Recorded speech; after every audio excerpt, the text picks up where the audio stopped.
welcome back to my channel. Today I'm doing my March favorites. This month I feel like I have so many favorites, but they are a lot of like TV shows, movies, podcast favorites, things that are gonna be super chatty. So I thought I would start off this video with two things that I actually have here that are things that I can hold, things that I can show, and then we'll jump into all of my TV, movie, book favorites because there were so many this month. So my first favorite from this month has definitely been, woo, as they jump right out of my hands, the Tarte Brazilliance Skin Rejuvenating Self-Tanning Face Towelettes. What a mouthful. I've tried these before. I bought a packet of these, I want to say a year ago, and liked them, but kind of just fell off the wagon with tanning my face because my body gets super tan, and I'm pretty like on top of it with making sure that I always wear SPF, so my face doesn't tan, or like make sure that it doesn't, because I don't want any more skin damage or hyperpigmentation than I need. But I find that my body gets really tan and then my face just looks a little bit silly. So recently when I was looking for a good face tanner, I had found the pack of these that I bought a long time ago and tried one, and I was like, totally remembered why I loved them. They're so easy, so I ended up buying a brand new pack. I'm already like halfway through it. So it comes with 10 little individual self-tanning packets. Here, I'll show you. Let me just pull one out. They're so easy. So here's what one little packet looks like. How cute is the packaging? So adorable. Comes with one little face towelette, and you can't see the color, and I know for a lot of people that might seem a little bit scary because you don't know exactly where you're distributing it, but it's just meant for your face. And I usually take it all over my face, and then I'll take it underneath my chin and then down my neck and a little bit around my collarbones. And I find that it just gives you enough color so that you look like healthy and glowy and bronzy, but it's definitely not something that's like gonna take you from one color and then 10 shades darker. And I think that's why it's okay that you can't actually see like where you're putting it on. You can feel it and you can see, and like obviously like if I go from the top of my head and downward so that I make sure I hit every single spot, but I've never had an instance where I've had like one big, you know, like spot on my face that I missed or anything. I love that they're so easy. Tarte, I'm such a huge fan of, cruelty-free brand, which I think is amazing. And yeah, so if you're looking for just a really easy way to bronze up your face, again, this is nothing intense. I used it last night, and I know that like I tend to have a darker complexion anyway, so it's sort of like hard to tell, but my mom used these, and she has very sort of like a very fair skin, and then the next day it was like so bronzy. It was so beautiful. So I would highly recommend, if you're looking for an easy way to give yourself a little bit of bronze, check these little face towelettes out. I got these at Sephora. I will link them down below. The next thing that is a favorite is skincare. No surprise there. You guys know like I'm obsessed with skincare. This is actually another like interesting story. I got this little sample of the Dr. Jart Ceramidin, I think is how you pronounce it, gel cream from Sephora a long time ago. And by long, I mean like 2 months ago they gave it to me, and I just kind of forgot about it. And then I was doing a lot of traveling, and when I'm traveling, I'd like to bring sort of smaller sample size products with me, and like small travel size products, because then I don't have to fuss with some of my bigger moisturizers or like my bigger cases and stuff. And so I brought this home with me, and I have to say this stuff is like on par with the Sunday Riley Tidal moisturizer. So if you're looking for something that's gonna like give you a lot of hydration, and if dryness is your issue and like the dryness is what's causing some of your fine lines like it is with me, then this is a really great product to try. I absolutely fell in love with it. I just bought the full size.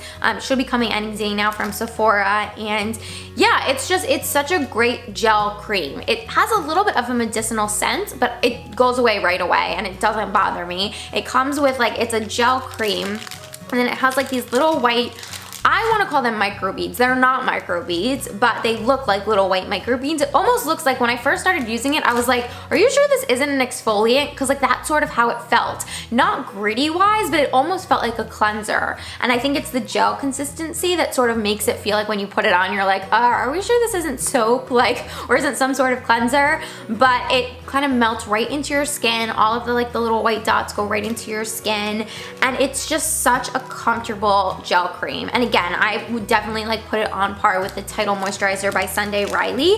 It's a little bit cheaper. So the full size of this was $50, and I believe the full size of the Tidal Moisturizer is $68.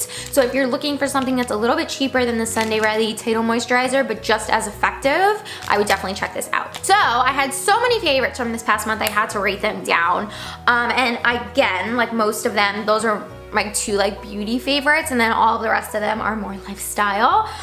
So Sundays on HBO has always been a favorite because of Game of Thrones. However, recently, huge favorite night of the week for me.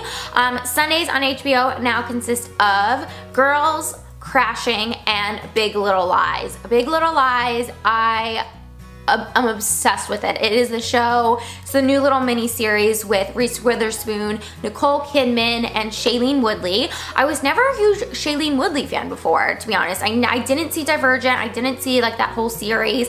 I saw I think it's called A Fault in Our Stars. I wasn't crazy about it. I hadn't read that book though, so maybe that's why. And yeah, I just like, there was nothing about her that I was indifferent. And of course, like I love Reese Witherspoon and Nicole Kidman. But started watching the series, guys. It's so good. It's amazing. It's so good that I immediately went out and bought the book and read it in 2 days. And it's like 500 pages. It's huge. But it's one of those page turners. And the best part is that like, I've noticed, because you know sometimes you can read the book and you're like, oh, the book's so much better. I found that I love the book and the series equally, which I think is really cool. The series, they've already done, like there's only been 3 or 4 episodes, and they've already added some things that aren't in the book, but I don't, like it's not in a negative way. Like they've added things, but it's not like, I'm not like, oh my gosh, like they totally veered off from the book and like it's terrible. No, like it's really cool the things they've decided to add that have just like made the series a little juicier and a little more suspenseful. And the book itself is so suspenseful. It's like such a page turner. If you're going on holiday or vacation anytime soon and you're looking for a book to bring, I would say definitely check out Big Little Lies, because it's such an easy book to read, but it's so interesting and fascinating, and like it's such a page turner. It's so good, and I absolutely love the series. Crashing stars Pete Holmes, who I've talked about before. He is my absolutely like new obsession, which is so funny to say, but his podcast, You Made It Weird, is my like one of my favorite podcasts, if not like my favorite podcast. I really love the episodes with Richard Rohr, who is a Franciscan priest, and the episode with Deepak Chopra. Then Girls, of course, is Lena Dunham's series, and it's in its final season. And what's really interesting is that I watched Girls, like I want to say it was the first 3 seasons I watched pretty religiously, loved it. And then the 4th and 5th seasons, I don't know, I just sort of fell off the bandwagon. I didn't find them interesting or like interesting enough, and I just like started getting annoyed with all like the little drama and like, I don't know, with some of the characters, it just kind of got to be too much. So we stopped watching, and then for the last season, I was like, you know what, I should probably start watching, like, or like let me just see what it's like, because I'm that person, like whenever there's a last season of something and it's like the last thing, like I always tune in. When I started this season of Girls, I was really surprised. It's a really great season, so I would highly recommend checking that out. Oh, another podcast that I have been obsessed with, and I will be so honest with you, I just started listening to it yesterday, and I binged the entire thing. It's only like 6 episodes, and each episode is only about a half hour. Missing Richard Simmons. First of all, I had no idea that Richard Simmons was even missing or not around. I had no idea. And they mentioned it, so I was recently on my friend's podcast, The Thursday Tea, which I will link down below. Definitely head on to iTunes and subscribe to their podcast. It's amazing. And when I was guest starring on their podcast, The Thursday Tea, one of the girls mentioned that Missing Richard Simmons was like her obsession of the week, and someone else had mentioned it as well, and I was like, that's right, I have to remember to download it and to listen to it, because how fascinating that like Richard Simmons in 2014 literally just fell off the face of the planet, like just stopped communicating with everybody, with every single person, just stopped. And so I listened to the podcast. There's like 6 episodes, they're only about a half hour long, and that like it's just the most fascinating story. It's so, so interesting. Okay, my last two favorites, Crimson Peak, which is a movie by Guillermo del Toro.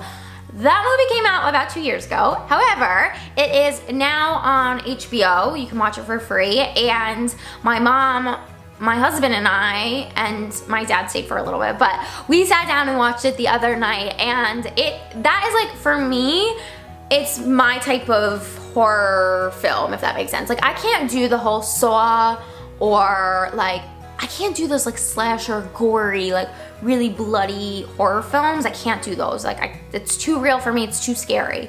But a creepy sort of what do they call those movies that are like more time specific? It's Victorian era, so there's that sort of stylized nature to it, and it's just creepy. You know, like, I can do creepy and mysterious, and like, yes, there's like blood and like some gory aspects to it, but it's not overwhelming. You know, like, there's still a story to it. It's creepy, it's interesting, it's mysterious. And my last favorite from the month of March has been the Moana soundtrack. So my dad and I sat down and watched Moana the other day, and I hadn't seen it. I wasn't like itching to see it, but at the same time, I felt like I kind of should, because I'm like a Disney girl at heart, and I hadn't really ever gone that long without seeing like the It Disney animated feature. So here's the thing, I liked the movie. I didn't love the movie. I thought that it was like really well done and like super beautiful. The animation was gorgeous, but it wasn't one of those films that I was like, oh my gosh, this is like it. For me, I don't know, it just, like Zootopia, oh my god, fell in love with. But there was something about Moana that I didn't like fall head over heels in love with. However, the music, oh my goodness, the music is so, so good. And the next morning I woke up and I like had the song stuck in my head, and I still have the song stuck in my head. I think that they're so amazing. So if nothing else, that soundtrack was definitely like a huge favorite of mine this month, and definitely something worth checking out. So guys, those were my March favorites for this month. I know this video was kind of long, but I felt like I had so many favorites to share with you. Definitely leave me a comment down below. Let me know what your favorite was from this past month. I can't believe we're going into April. April is my birthday month. Keep your eyes open, because I will be doing a big giveaway for my birthday in April, and I'm really excited about it. So don't forget to subscribe, give this video a thumbs up, and I will talk to you all really soon. Bye guys!